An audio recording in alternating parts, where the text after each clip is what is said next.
Okay, I'm hoping everyone can see that there now. So basically here we're at BESTech 2021. My presentation is going to be on business transformation, moving from technology operations to business performance, or basically business improvement is what we're really looking at there. So what do I mean by that? What I'm really meaning there is it's a concept about constantly asking questions about your IT performance or your IT service. Lots of organizations have problems with their IT. It's poorly managed. They might have poor infrastructure or poor services, and they're really struggling on a daily basis to get basic IT functionality happening. I come across lots of organizations at that level. The next level up with that might be an organization that has wrangled all of that. They might have a mature IT staff member or a very good relationship with a managed services company, and they've at least got robust infrastructure. They have their daily software and their daily hardware and their phone and internet services are running, and they might call that an acceptable platform. It's certainly not giving them grief. But this is really about how do we get from that level to the next level? So IT has been a key player in all forms of our life now for 20 or 30 years. We've obviously got it to a point in our life where IT is a part of our day. Most people can't function without touching their phone. We certainly live and breathe email, communications, chat, video conference sessions, as well. So as we've seen from a lot of the previous sessions, where our work from home, our teaching and learning remote, all relies on technology. So we're really looking at pushing the limits, I suppose, past what we call now just what was our historical legacy IT performance, which was just email and some basic internet, through to there is all forms of technology coming at us left, right, and center. So as a business owner or as a person of responsibility within an organization, you have to continuously ask either your IT business partners or your IT staff, how do we get more out of it?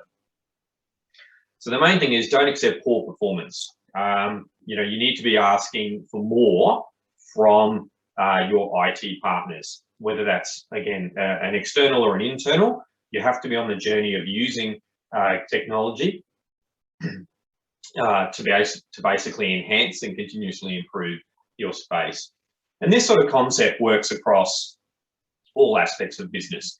I've basically been an IT consultant for a very long time in my life, and it doesn't matter whether you're a small, medium, or large business, or whether you're education, government, corporate. This concept of basically turning around and always asking for more, stands true. And you really need to be looking at it from two perspectives. If you have someone in your organization who has strong IT knowledge and strong leadership skills, they might have the experience and the knowledge to be asking more of the business. But also it's twofold. You need to have someone in your IT area also be having a relationship with that management of that organization to say, here's opportunities for improvement. We can move beyond just being functional and operating to really looking for enhancements. A couple of the easy ones and obvious ones that we've all seen over the years is obviously your internet and your phone. In 2021, there's no reason why you shouldn't have fast and reliable internet connections. Obviously, we're coming off the back of the NBN rollout. But gone are the days of ADSL connections, unless you're exceptionally remote and can't get access to cable or fiber. There's really no reason why you shouldn't have probably a cost-effective, even home-grade internet plan is about $100 a month. Business-grade plans go up a little bit from that, but trust me, it's worth it.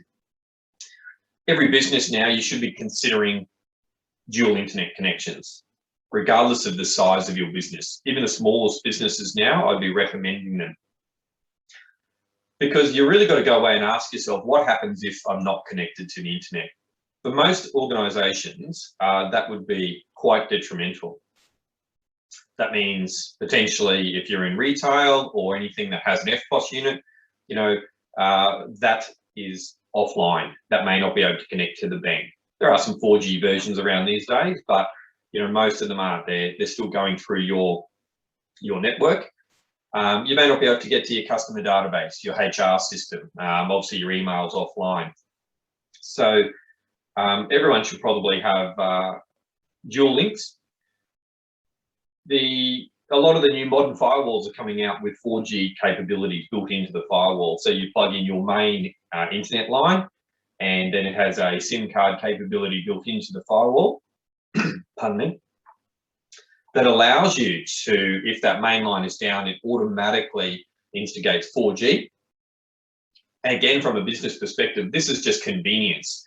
And I would recommend that you buy this convenience because going offline for most businesses, even for 20 minutes or 30 minutes, is quite expensive. And not only is it an expense to the business, you have your reputation or, for example, a customer experience that's poor because you can't potentially process an FPOS. You can't manage your high caps if you're in medical.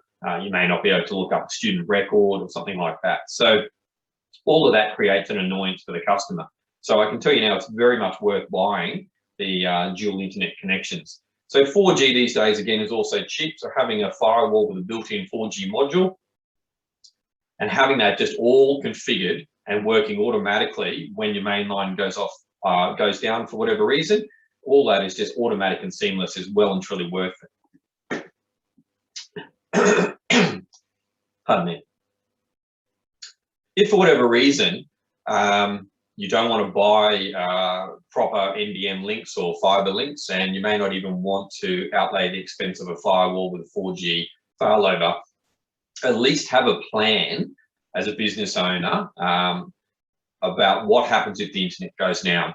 Now, obviously, these days you can even hotspot off your mobile phone, and that might be enough if you're a small enough business. So if you're a small business, an accounting firm or a dental practice or something like that, that may not be very large, but still relies on the internet as a key component, you might be able to say, look, I can just hotspot the business off my phone for a couple of hours, and that is a cost or an inconvenience that I'm happy to wear.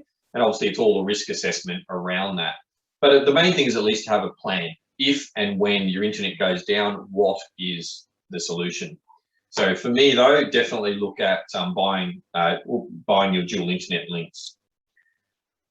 Obviously with quality internet links, we can also look at shifting a lot of your phone and mobile data onto the internet. So I still visit a lot of companies, and they're paying a lot of money for their mobile phone plans. And sure, your vendors, your Optus, your Telstra, your Vodafone, are putting together business packages and bundling them up quite a lot. But what you can do now is when you move your phone plans to use the internet, so using SIP or VoIP capabilities, a lot of that now is free. A lot of the packages you get now, you can buy unlimited mobile phone and national calls within that package. So again, when you're looking at an internet plan, you can get it bundled with free calls, and that could just be a very large saving for your business. So in particular, if you're a business that does a lot of mobile phone calling from your business out to mobile phones, that could be a really large saving. But in short, it's easier to buy quality links, install them, configure them, and test them up front, and sleep really well at night, knowing that you've got internet capability and capacity, but also redundancy for when there is a problem. And the main thing is you budget for this each year, and it becomes a write-off. But you'll just sleep a lot better knowing that you've at least thought about it and have a plan for it. The next one, obviously, is we just move into the next piece down in your technology, your firewall and your network. So again, in this day and age, there's no reason why your network shouldn't be performing and your wireless shouldn't be performing. As the technology stack improves, these types of technologies become easier and more robust and easier to install, configure, and maintain. But also now you should be able to know whether that is performing. So it's not just a matter of going, I connect to my wireless and it works. you can actually go into these devices now and say, you know, is it performing? Is there one particular access point that's overloaded, or it's too far away? Is there too much traffic going through my firewall? And you can really use the data and the analytics to, again, enhance your business. This is not something you're going to do on a daily level, but certainly I see people who don't do this for years. You need to be doing this, you know, every couple of months. It'd be worth just seeing everything is up and running and stable. And again, if you've got a managed service provider, they can be doing this on your behalf, or if you've got your IT staff, someone on board that's IT related, again, you should be asking them about what is my network doing. So, and these are, again, just changing the mindset. Usually as an end user, we don't care. I connected, I got what I needed, and I got it fast. That's great. But we should be asking that. Obviously, you know, when we know what our firewall and networks are doing, we can manage it, we can control it, and get all sorts of analytics around what staff are doing, where they're going, how much of the time and day of my staff spending on Netflix or YouTube or something like that. So that's not, I'm not suggesting that as a spying tactic, but you know, as a business owner, and business is money, you might find, actually, I would really like to know how much of my time is spent wasted on Netflix, on company time, as an example. Security. So again, you know, back in time, we used to have firewalls and we used to have some patches on some servers, and we just sort of install them and we assume that it all works. What I'm saying here is, don't just assume it all works. Make sure you know it works. Get a security audit. Know exactly where you stand. Again, doesn't matter if you're a micro business, small business, right through your enterprise levels. Security audits now are becoming mainstream and should basically be a yearly component. You as a business owner need to know where you stand from a security perspective. And basically there, you know, any data breach will cause you pain and grief. We've seen that earlier with the StorageCraft presentation around ransomware. You get all sorts of phishing attacks. Mailbox takeovers are our most common. But security, again, should not be a surprise. You should basically have a fairly good confidence knowing that you've had an audit, that you're ahead of the game, you're not left in the dark ages, or for some organizations, you entrust a particular person who's responsible for security. You don't have to just assume that they're doing their job and doing it well. You can get an audit and know that you're a robust and secure business. And again, it doesn't matter what size of business or what sector you're from, security now, hackers, attackers, they don't discriminate anymore. Every sector is vulnerable. So again, just make sure that you're secure. Again, with the mindset, this is just as a personal responsibility in IT or as a business owner, you need to go along and ask these sorts of questions. So know where you stand from a security perspective. For me, I'm a big believer in SaaS, so software as a service or cloud-based products. Lot of the larger enterprises, you still probably have your infrastructure on-premise, and it's not as critical. But certainly the smaller the business, I'd support the uptake of SaaS very strongly. So as I go around and do a lot of consultancy work with businesses, a lot of them are still sort of going, but this is the way we've always done it. We've always had this application and it's always run on-premise. And again, they've just accepted that that's the status quo and that's where their business runs. But what they need to do is challenge, but how can I run the business better? And SaaS products typically make most businesses better. A SaaS allows you to move off premise and typically become web-based. So it means you get mobility. And in this day and age, I haven't seen any business ever say to me that they don't want to be more mobile or have access to their systems from home or off-site or traveling. So if you have a particular application, you should ask whether it's got a cloud-based, SaaS-based type of solution, because that typically will make your life a lot easier. As I've noted there, it typically removes the need for infrastructure, whether that infrastructure is on-premise or whether you're hosting infrastructure somewhere else. At the end of the day, part of that SaaS licensing model means all of that infrastructure is hosted for you. So obviously your SaaS cost, the cost of renting the software or licensing the software is going to be higher. But the reason it's higher is they take care of all of this stuff for you that typically you may not be budgeting for or factoring into your real costs as a business. And of course, the other component of that is a lot of these SaaS solutions, they remove your need to patch it, update it, have downtime if there is updates. They're skilled in delivering that platform via the web, and they typically don't have downtime. They have infrastructure and systems and solutions that allow them to patch and release versions without you basically losing any downtime. And again, all of that is time is money. So software as a solution services. So whether that be you can do things like you might have a finance system, a MyOb, Xero in the cloud these days. So many CRM, HRM type of packages now available in the cloud. And all I'm saying there is it might be time for you to evaluate what software you currently have and how it works and say, is there a better way of doing it? Data integrations. So basically we're looking in this day and age, there's so many pieces of software, we're so IT focused, we're so software driven that we're looking for data integrations. So by data integrations, we're talking about potentially software systems that you have that talk to each other. So you might have making sure that your HR system, so you might have a HR system for onboarding, recruiting, and obviously managing staff details. Is that linked with your finance system? So it automatically creates users in finance and things like that. So that might be a simple example of a data integration.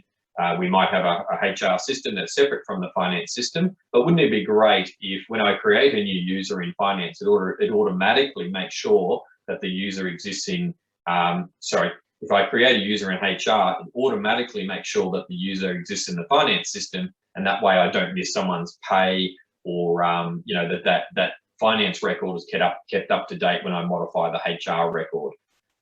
So that's just a quick sort of example of that. Other automation, of course, that we've been able to see is accounts payable. So automatic processing of invoices is a good one. So obviously, finance companies or every business typically have a finance unit of some kind, money in, money out. Typically, it's been a very manual based process. You might have an accounts payable staff member, an accounts receivable staff member, and a payroll sort of a staff member. So depending on the size of your business, that might be one person. As you get larger, they start to split into different tasks. But even these days now, you can use software and set up rules on these pieces of software where if, for example, an invoice comes in and it matches a purchase order, exactly, you can have that basically automatically paid and reconciled, and effectively then you're only managing your finances by exception. So what we're looking at there is using software and looking for optimizations that reduce the number of hours we have as humans doing repeat tasks, and getting software automation tools to help with that.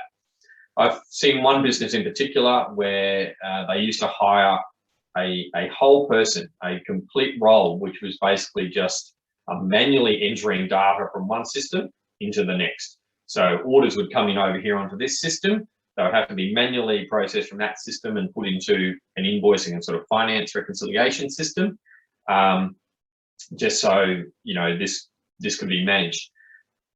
With some effort, we basically were able to remove the role in the middle and have the ordering system basically talk to the finance and invoicing system directly, and it removed the need for that human. And that does a couple of things, I suppose, for you as a business owner or as an IT function within a business. It takes out human error. So human error occurs all the time. Humans aren't actually great at managing data and aren't necessarily great at doing lots of repeat tasks well. Automation typically works 100% of the time, or breaks 100% of the time. You know whether it's working or it's not working. It doesn't work at 80% correctness.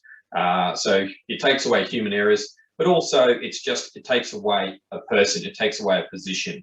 Now, I'm not necessarily saying get rid of staff, but you may have the opportunity then to obviously lower your overall costs as a business, or if you're a business, you might be able to take that role and retrain that role to something else inside your business that is more value add. It might be another customer facing role. It might be a another technician or another sales role or something else that is adding value add to your business, as opposed to just basically saying, I'm paying someone to get data from there to there.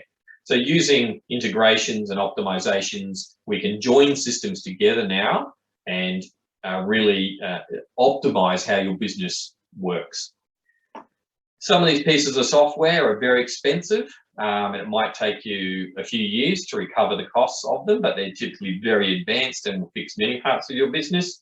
But you don't have to start that big and that expensive. You can start with much smaller ones. Typically, if you've got some form of Microsoft licensing, you'll typically have access to some of these already, which are under the Power Automate suite, and little things like Microsoft Flow. So it doesn't have to be necessarily a huge, big, complex accounts payable or payroll integration. It could just be as simple as a business improvement to get rid of some paper-based forms. So you might have a simple leave form within your organization. Every organization has some mechanism or some way in which staff have to apply for leave for approval. Even that can just be now a simple replacement of a paper-based form into an electronic form that has a flow approval and then gets approved. So they don't have to be big and complex. Like most of these things, don't overwhelm yourself with systems or technologies that are too big and too advanced. Start small, start simple, but always just have the mindset of continuously improve the process as it moves forward. So again, I just come back to that point there. Look at basically how technology can improve all aspects of your business. If you don't know where to start or how to improve, or what questions you need to be asking of your staff, then call in an IT consultant, call in a business development manager and get some advice. Take some advice from someone who specializes in asking those questions of the business. So again, don't just accept that you're operating and things appear to be working. Really, it's about that mindset of saying, but how can I get it to work better? And how do I know? How do you have confidence that my internet's strong and robust, I'm secure, that my systems are integrating and working well, and all of these types of improvements, again, are just improving the overall outcome, whether it's a cost saving to you as a running cost, or whether it's allowing you to retrain staff to do something of more value. All of that type of stuff is heading in the right direction. So a good IT consultant is like a personal trainer for your business.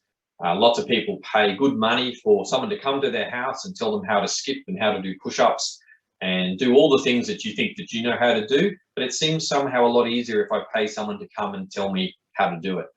An IT consultant is exactly the same. You might think you know how to do it. You might have some idea of what you should be doing, but it's actually a good IT consultant will help you come along and just improve that, take that to the next level, get that performance, get that enhancement that you might be looking for. So for me, that's always a great analogy of what people need to be doing with their business. Get an IT expert in, an IT consultant in, and get them working for you to get that really high performance environment. And chances are that this type of stuff will make your life easier. It'll make your business perform better. It'll just streamline and enhance and take away all of those sorts of problems.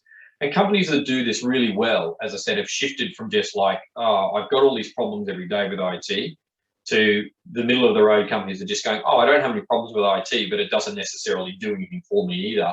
This is really just about how does IT now integrate into every aspect of that business? How do I improve my marketing campaigns using some software or some technology stack? How do I improve my sales? How do I improve my customer engagement? How do I improve integration into a classroom, into a student-focused environment? All aspects of the business, all sizes need to be continuously improving, and they're thinking about how does technology enhance their business. So if you like what I'm saying there and you think that you should be getting more out of your environment, feel free to email sales@bes.com.au, or you can email myself directly, m.maynard@bes.com.au, and we'll filter that information and we'll be able to disperse that through to the appropriate expert who will be able to engage with you and start that journey of improvement. So as I said, don't just accept what you've got now. start to ask questions, start to look for opportunities, and these are things that you won't even know about. These are things, as I said, why you're getting an expert in is to really help you master your environment, look for opportunities to move forward, and go from there.